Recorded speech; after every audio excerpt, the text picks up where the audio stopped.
My cheating fiancée and her manager dismissed my threats. They had no idea their deception would collapse in front of their entire office. Be me, 29-year-old Robert Anderson. Never thought I'd be telling a story like this. Never imagined I'd be the guy whose wife was cheating. People always say, you'd know if your wife was cheating.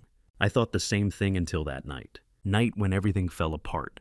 It all started at Richard's annual office party. He was my wife Bella's boss. Never liked the guy from day one. Always too friendly. Always too smug, especially around Bella. I pushed those thoughts aside though. She was my wife.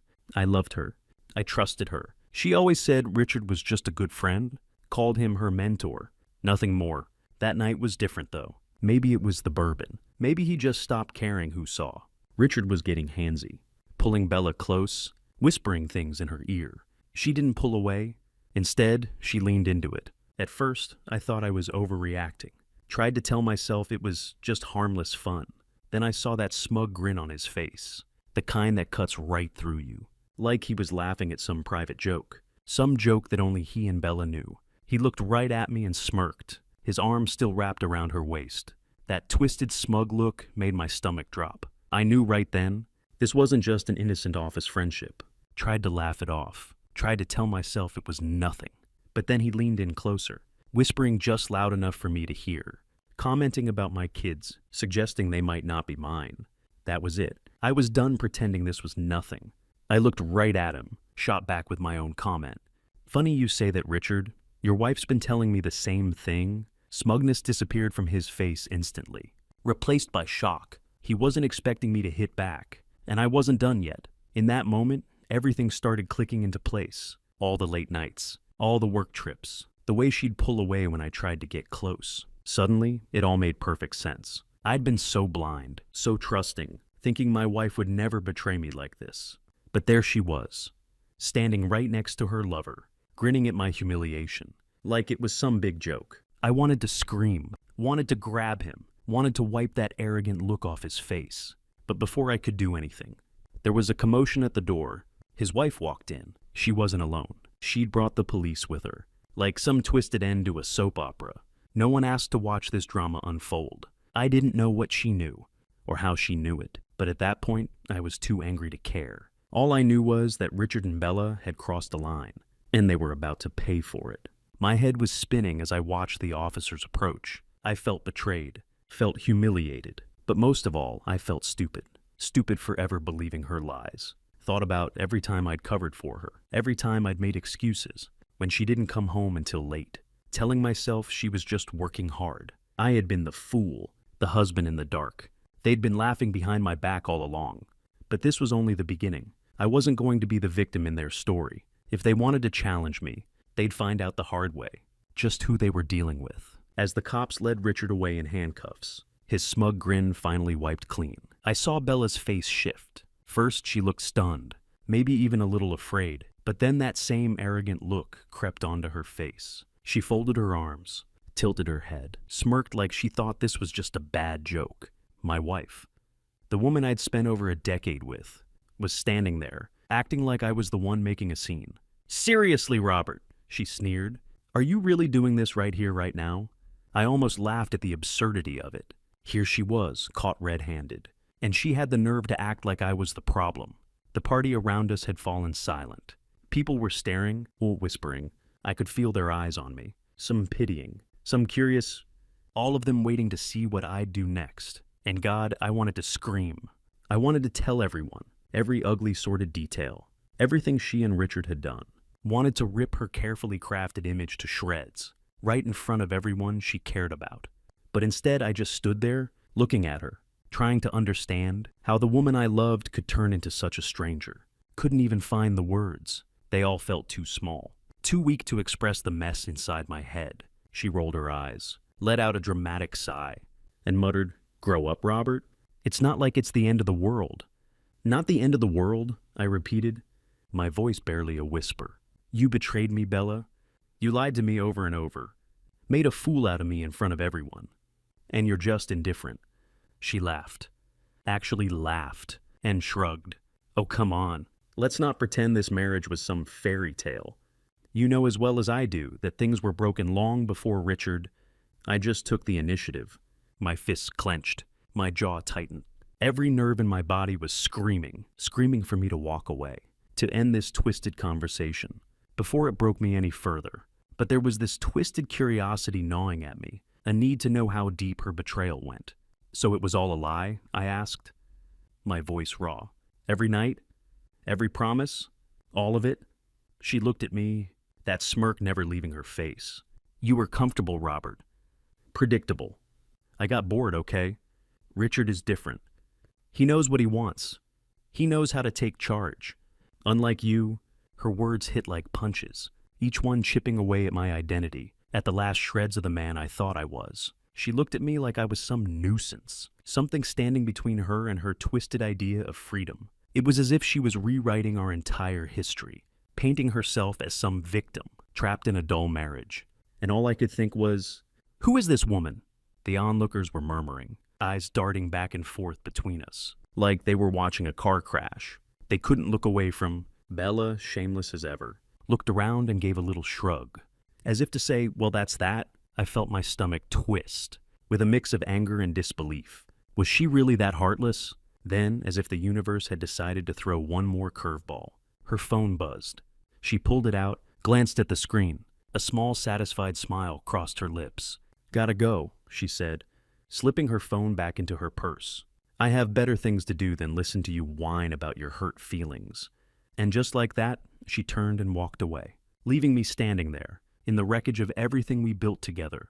I watched her saunter off, her heels clicking against the floor, as if she hadn't just shattered my life, in front of everyone we knew.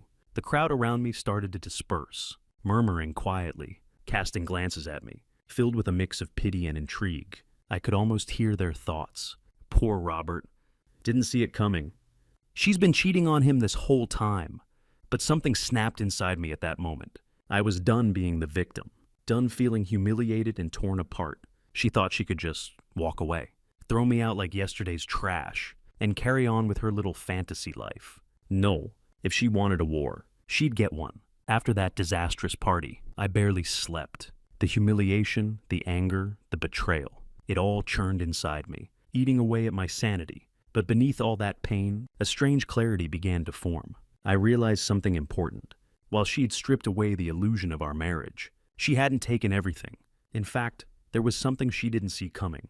Bella thought she could just walk out, start a new life with Richard, free of consequences. She thought I'd just roll over, take the punches, maybe cry about it to a lawyer. But she had no idea what I was capable of. When pushed to the edge, I wasn't going to be the sad, predictable husband. She'd painted me as, if she wanted to live her life without me, I'd give her exactly what she wanted. On my terms, spent the next few days digging, peeling back the layers of her deception, piecing together a plan. Turned out Bella wasn't as smart as she thought. She'd left a trail of breadcrumbs, a late-night receipt here, a hotel booking there, even a secret credit card under her maiden name. The more I uncovered, the angrier I got. But that anger kept me laser-focused. Every little detail, every slip-up she'd made, was ammunition. And soon I'd have enough to turn the tables completely. And then there was Richard. I found out he wasn't exactly clean himself. In his position at the company, he'd been cutting corners, doing some shady deals on the side. Financial records, private correspondence. It was all there, hidden in plain sight, just waiting for someone to look. With the right leverage, I could expose both of them, ruin their little fantasy, make sure they both felt the sting of betrayal. Finally, I reached out to Kimberly, Richard's wife. She'd been at the party when the police showed up, and I'd seen the look in her eyes that night. She was just as blindsided as I was. I figured if anyone would be interested in a bit of payback, it would be her. I didn't have to explain much. The moment I mentioned evidence, she was in. We met up the next day at a coffee shop in Riverside. Away from prying eyes, Kimberly looked like a woman on the edge, but there was a fire in her eyes that mirrored my own. She leaned in close, her voice low. You don't know the half of it, Robert. Richard's been hiding money, lying to clients, covering things up. And now he's risking it all to chase after her. She spat the last word out like poison. I want in. Whatever you're planning, I want in. So we made a pact, a quiet alliance, bound by a shared need for revenge. Together, we'd gather every piece of dirt, build an airtight case, and wait for the perfect moment to strike. Over the next few weeks, Kimberly and I put our plan into motion. It was slow, methodical, and at times agonizing. Bella and Richard were careful, but they weren't infallible. They still made mistakes, still left traces, thinking no one would notice. Meanwhile, I played my part, acting the hurt husband, trying to understand his wife's perspective, while gathering every scrap of proof I could. Bella didn't suspect a thing. Then came the day.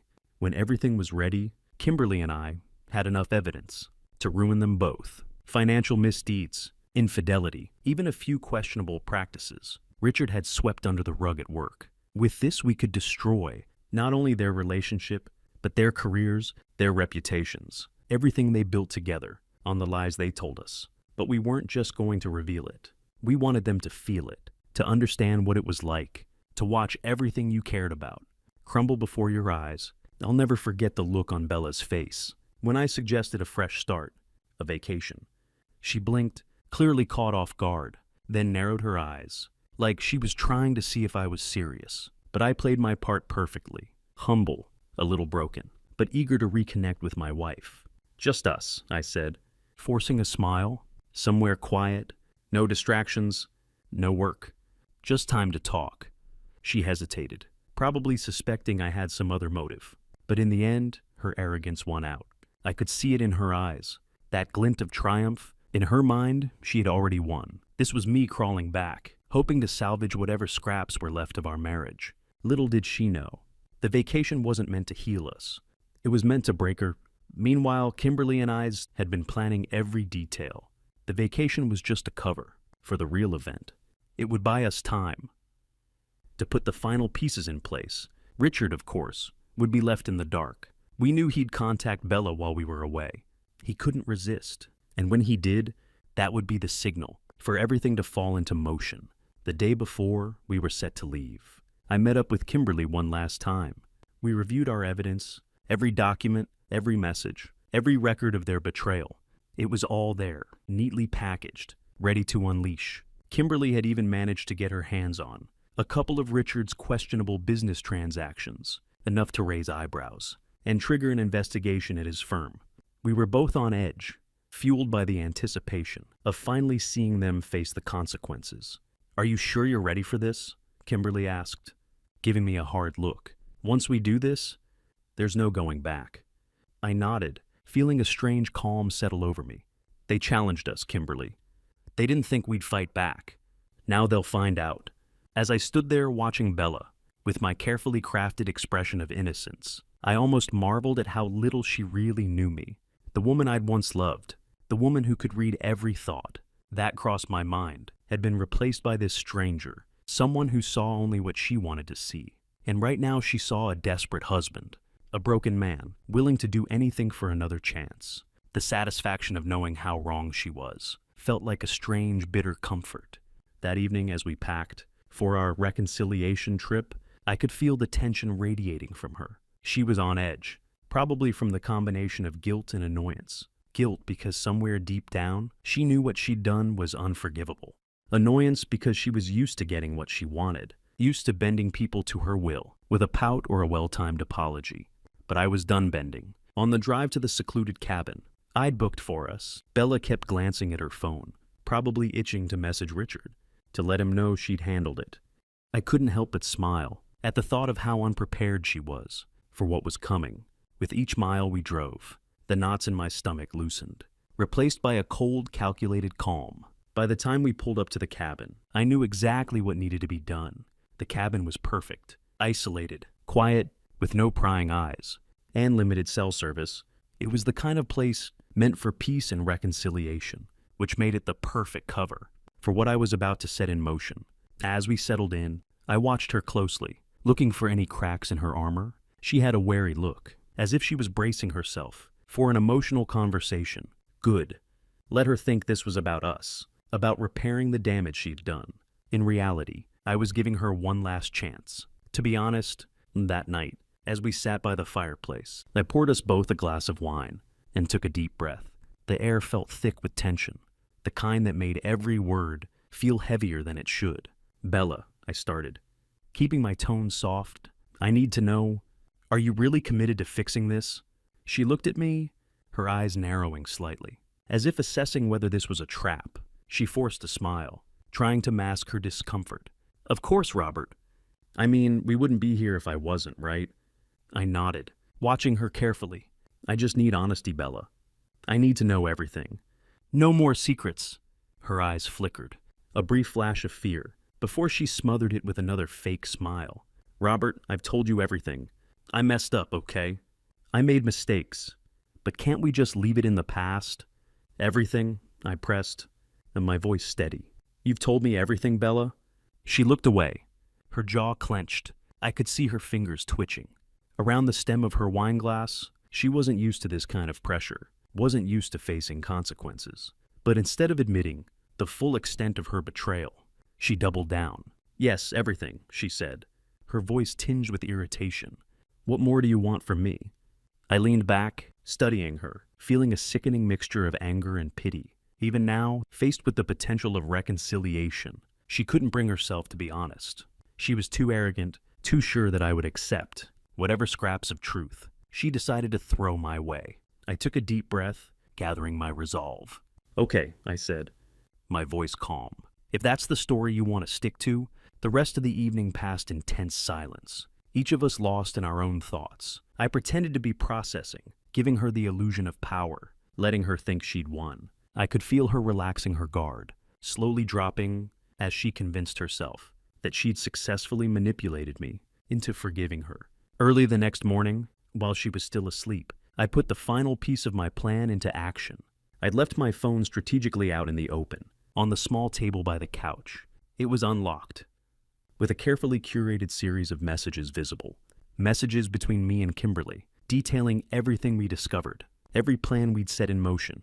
It was a risky move, but I knew Bella, her curiosity, her arrogance, would make it impossible for her to resist. As I predicted, she took the bait. I watched from the bedroom doorway, hidden in the shadows, as she crept out of bed and made her way to the phone.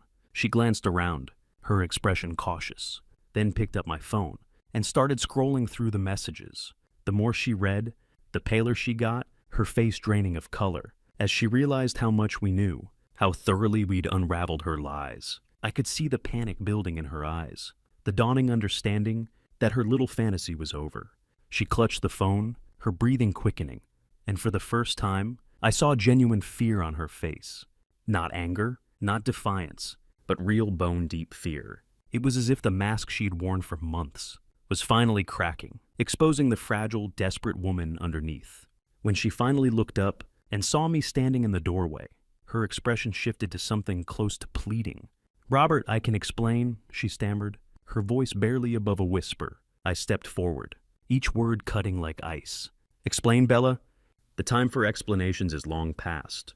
I gave you every chance to be honest, to come clean, but you chose to lie over and over again. She opened her mouth, but no words came out. For the first time, she had nothing to say. The woman who always had a snappy comeback, who could manipulate anyone to her will, was speechless. Did you really think you could just walk all over me? Take everything we built and leave me with nothing? I asked, my voice rising. She shook her head, a tear slipping down her cheek. Please, Robert, let's just talk about this. We can work it out. I almost laughed. Work it out? You don't get it, do you? This isn't about fixing anything. This is about consequences. I stepped closer, lowering my voice. I warned you not to challenge me, Bella. I warned you both, but you didn't listen. Now you'll find out the hard way. Just what that means. With that, I turned and walked out, leaving her standing alone in the cabin, surrounded by the fragments of the life she tried to destroy.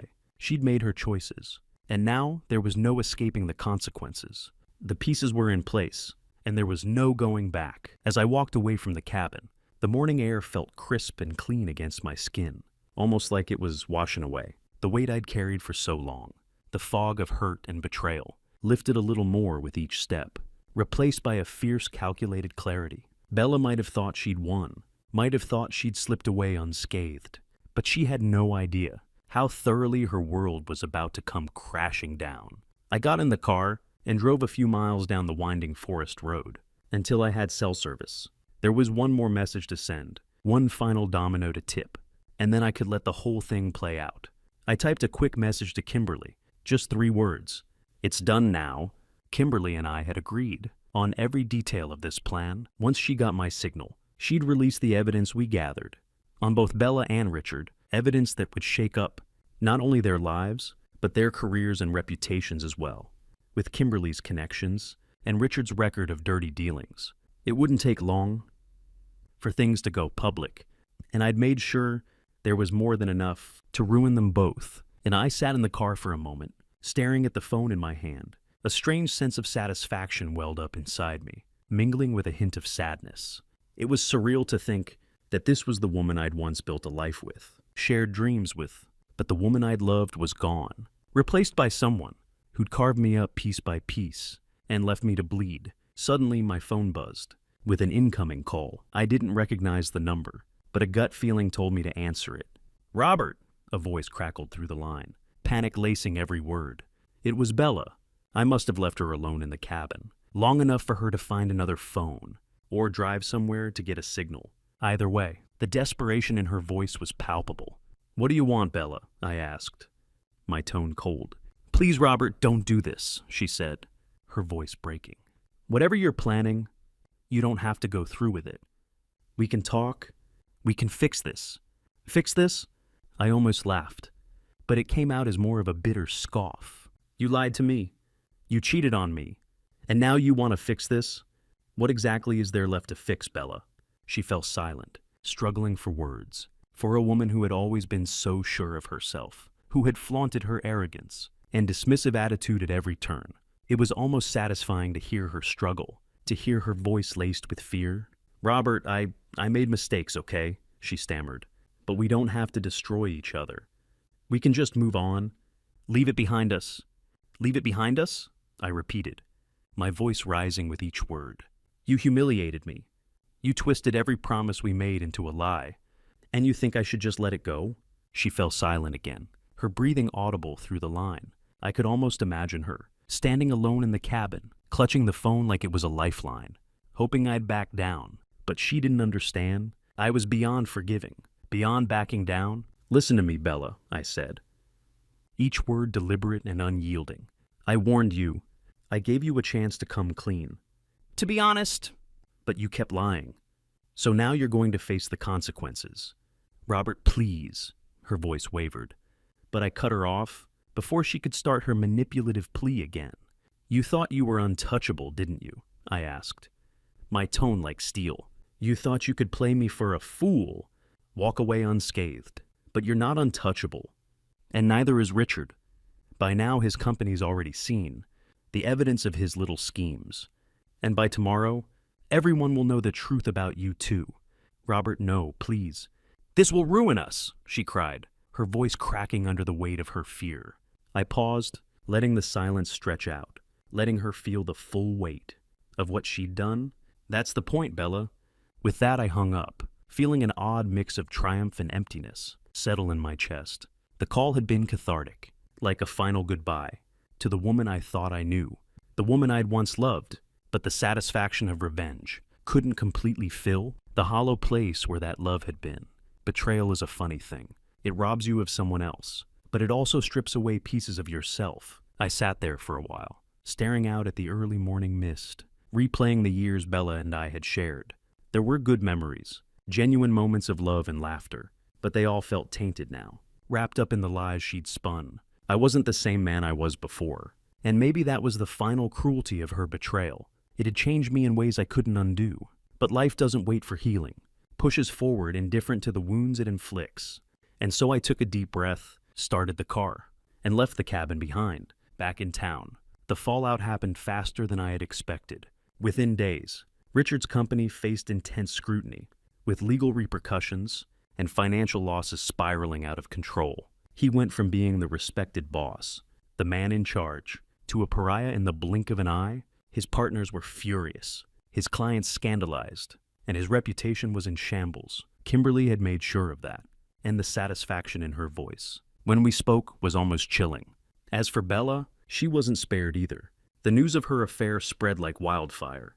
People whispered, gossiped, and dissected every ugly detail. She lost friends, faced judgment at work, and found herself socially isolated. Every bridge she built, on lies and manipulation, burned down around her. One by one, she called me several times, begging for mercy, asking me to stop the spread of information. But I ignored every call, every message. She'd made her choices, and now she was living with them.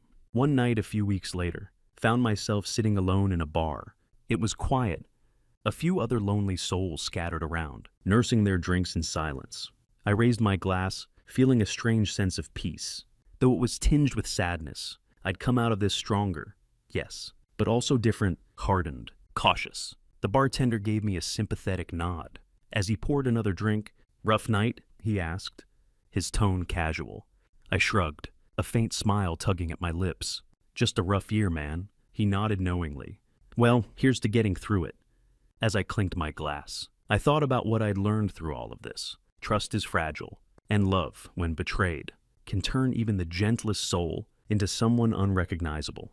But there's a strange strength in reclaiming yourself, in facing the darkness, and walking out the other side.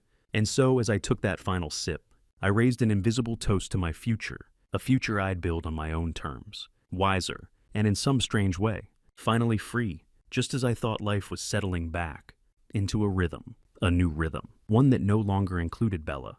I received a letter, no name on the return address, just a plain white envelope. That looked as unassuming as a piece of junk mail. I was tempted to ignore it, but something about the handwriting felt oddly familiar. I tore it open, not quite ready for the shock waiting inside. The letter was from Bella. In it, she poured out words I'd never expected to read. Regret, desperation, pain, all the things she'd never shown me face to face were suddenly spilling across the page. She wrote about how, in the aftermath of everything, she'd lost everything. Her job, her friends, even her family's respect. She was utterly alone.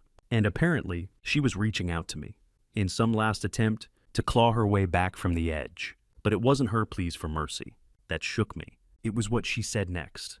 "There are things I never told you, Robert. Things that go beyond Richard. You think you know everything?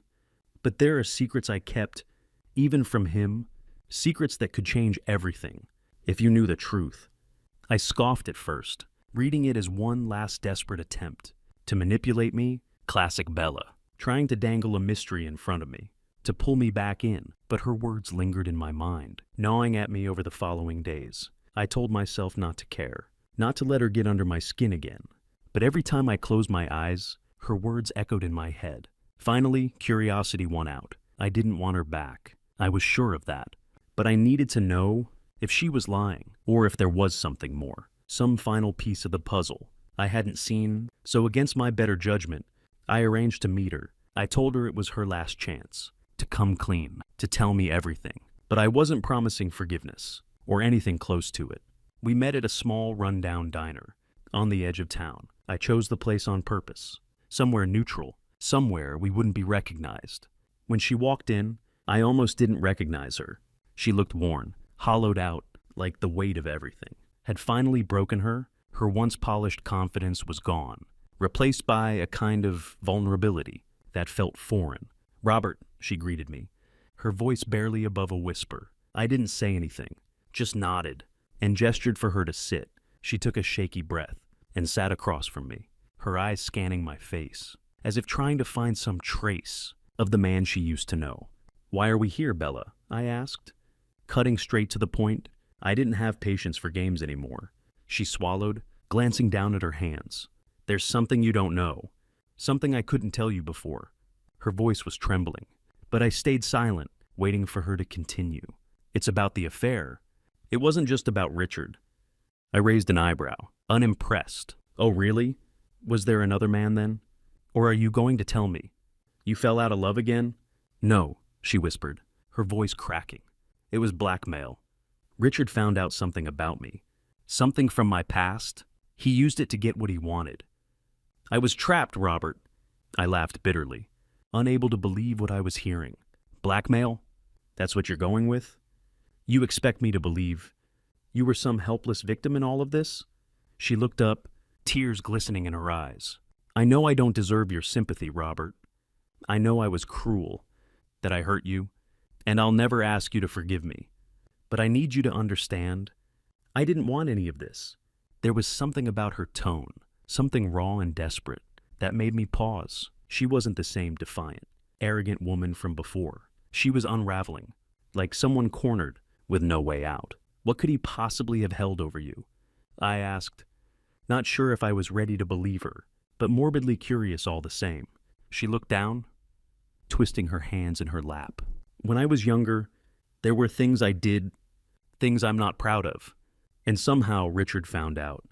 I don't even know how, but he threatened to tell everyone.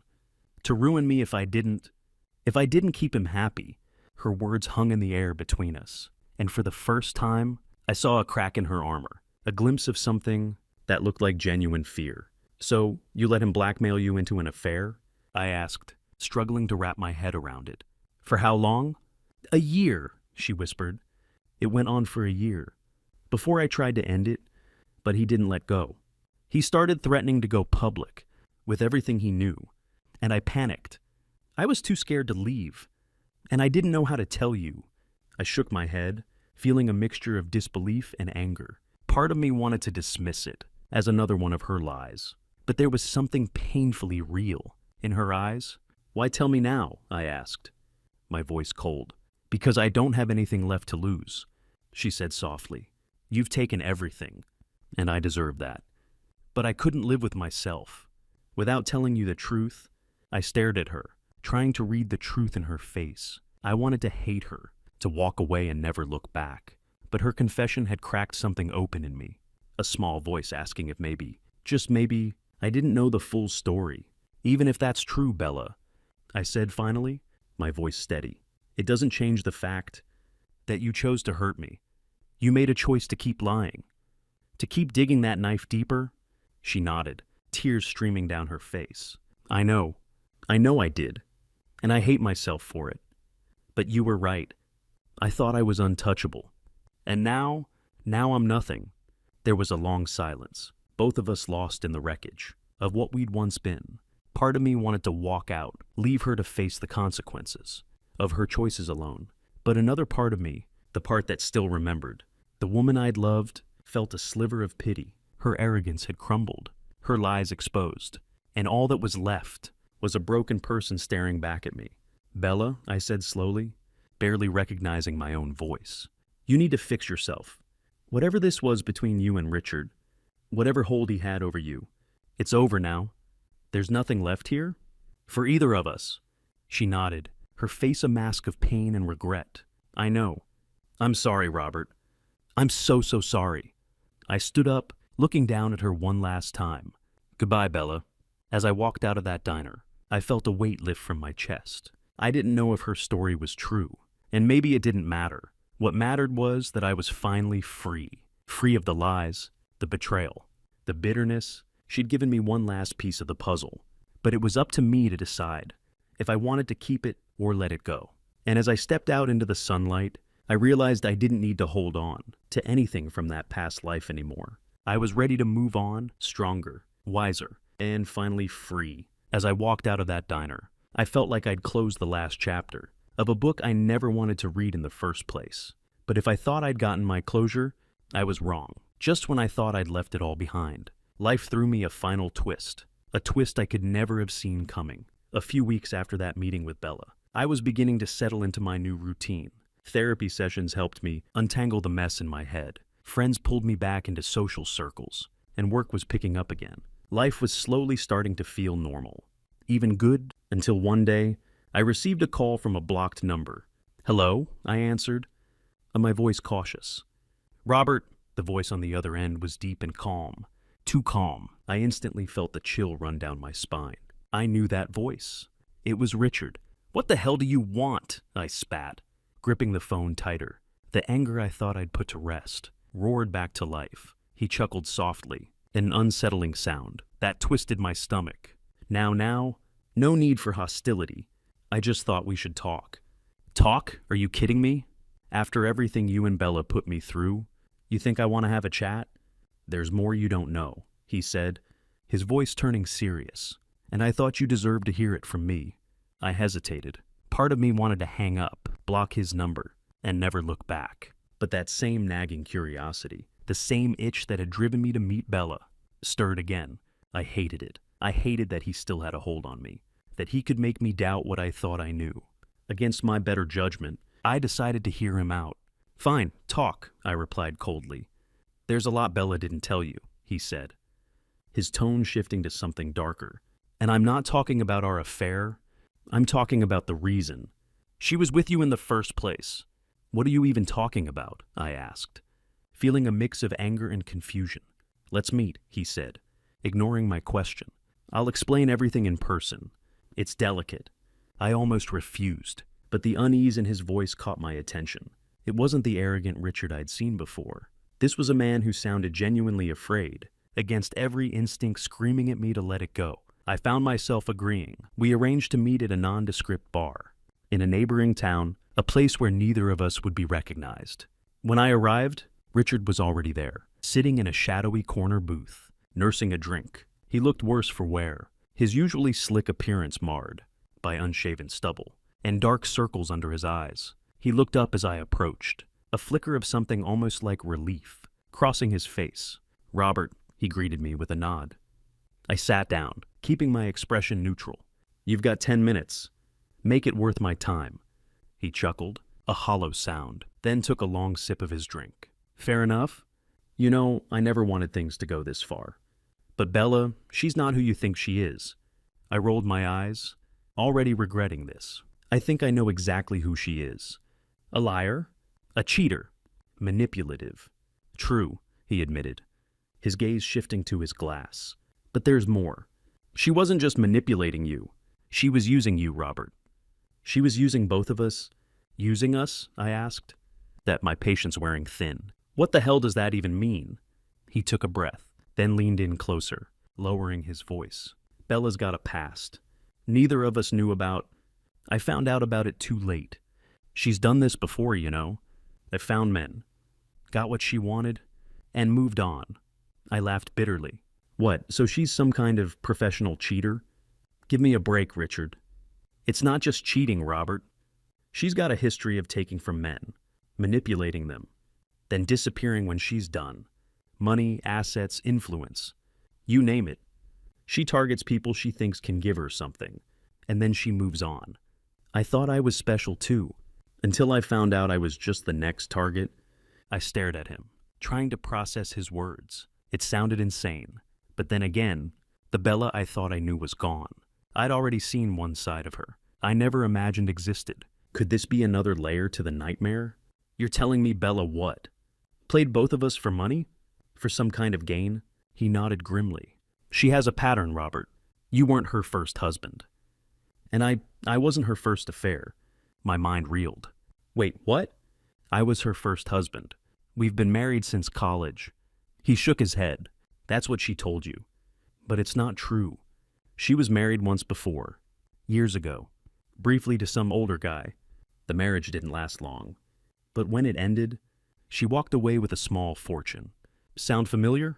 I couldn't believe what I was hearing. Bella had always told me I was her first, that she'd never been married before, and she'd certainly never mentioned walking away from another marriage with money. It was like a new betrayal was unraveling before me, layer by layer. "Why didn't you tell me this before?" I asked, my voice tight with anger and disbelief. "Because I didn't know until recently," he admitted.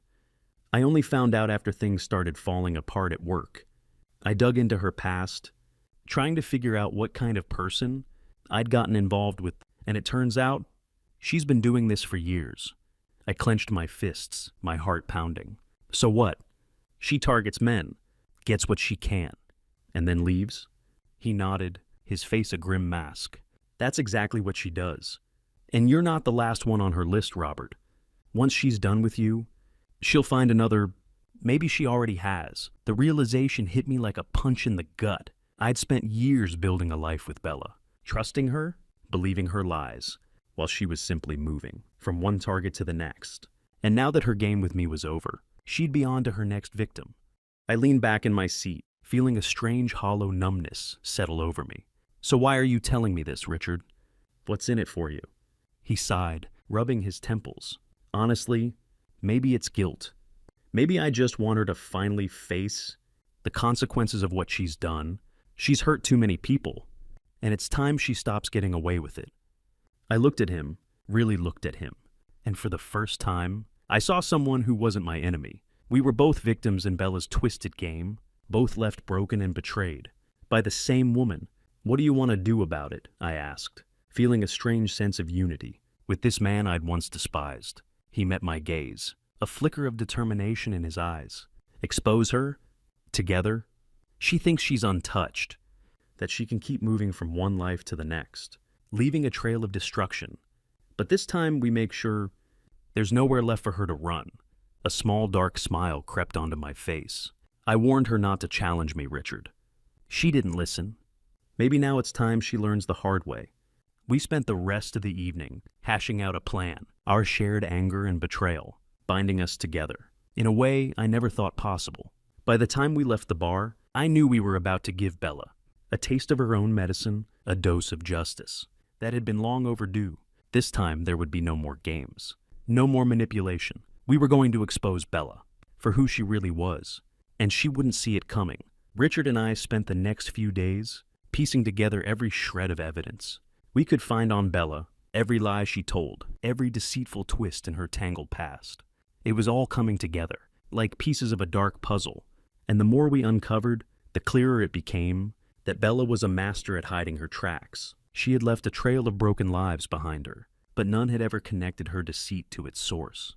Until now. Together, we tracked down a few of her previous targets, the men she'd manipulated before she met me. Each story was painfully familiar, each man recounting how Bella had swept into his life, full of charm and promises, only to leave him shattered and broke. It wasn't hard to gain their trust. After all, they too had been fooled by the same woman. They were eager to help, to finally have their chance at closure, and with their help, we constructed a story, a timeline of deception that spanned nearly a decade. It was almost impressive how flawlessly she'd moved from one life to the next, reinventing herself with each new victim, but that wasn't going to happen this time. This time, her past would finally catch up with her. We decided to host an event of sorts. Richard pulled some strings at his firm, renting out a small conference room under the guise of a corporate gathering. On the day of, he and I arrived early, while setting up the room with everything we needed. Documents, photos, recorded testimonies, everything that exposed Bella's pattern of manipulation and lies. We wanted this to be public. We wanted her to have nowhere to hide. Bella thought she was coming to talk things over with Richard, to maybe salvage what little reputation she had left. She had no idea that we'd invited her entire social circle, friends, family members, even a few of her colleagues. Richard and I sat at the head of the room, waiting for her to arrive, feeling the weight of years of anger and betrayal and simmering beneath the surface. Finally, she walked in, glancing around with that smug, detached expression I'd come to know so well. She spotted Richard first, and then me, her eyes widening in surprise and suspicion. What is this?" she asked, forcing a nervous laugh as she looked around the room, noticing familiar faces turning toward her, some of them already whispering. For the first time, I saw real fear in her eyes. "Sit down, Bella," I said calmly, gesturing to a chair in the center of the room. She hesitated, her gaze darting between me and Richard, but the murmurs of the crowd around her made it clear she didn't have much choice. Slowly she sat down, her hands clasped tightly in her lap. Richard stood up first, a stack of papers in his hand. "Bella, we thought it was time for everyone to hear the truth about you," he said, his voice steady and commanding. "About what? I don't know what you think you're doing, but this is insane." "Is it?" I replied, standing up and joining Richard. "Because we have proof, Bella. Proof of everything." With that, we began to present our case, piece by piece. We showed photos, text messages, records of her past marriages, and testimonies from the other men she deceived. Each revelation drew gasps from the crowd, her friends and family staring at her, in shock, disbelief, and disgust. Her mask cracked more, with each piece of evidence, her face pale, her eyes wide with horror. "Stop," she whispered, her voice trembling as she tried to stand up. "This isn't true. None of it is true." But it was too late. Richard pulled out the final blow, a recorded testimony from one of her past husbands detailing the manipulation, the lies, the money she'd taken, and left him with nothing. It was undeniable. She couldn't spin her way out of it this time. "You've hurt so many people, Bella," I said, my voice heavy with the weight of everything she'd done. "You think you're untouchable? That you can just move on to the next life, the next victim? But that ends today.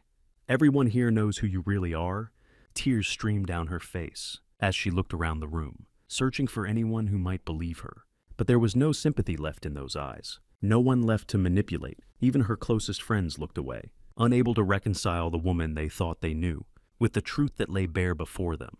I never meant," she stammered, but her words trailed off, choked by the weight of her lies. For the first time, she looked small, broken, just another person caught in the wreckage she'd created. The silence in the room was deafening. Slowly, people began to stand up and walk out, each one leaving her more isolated, more alone. By the time everyone had left, it was just the three of us, me, Richard, and Bella, sitting in the ruins of her carefully constructed world. She looked at me, her eyes desperate, pleading. "Robert, please. I know I've done terrible things, but I love you. I really do."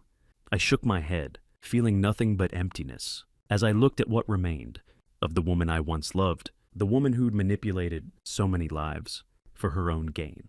"Love," I said quietly, "you don't know the meaning of the word." She reached out, trying to grab my hand, but I pulled away. "Please," she whispered, "give me one more chance. I can change. I can be better."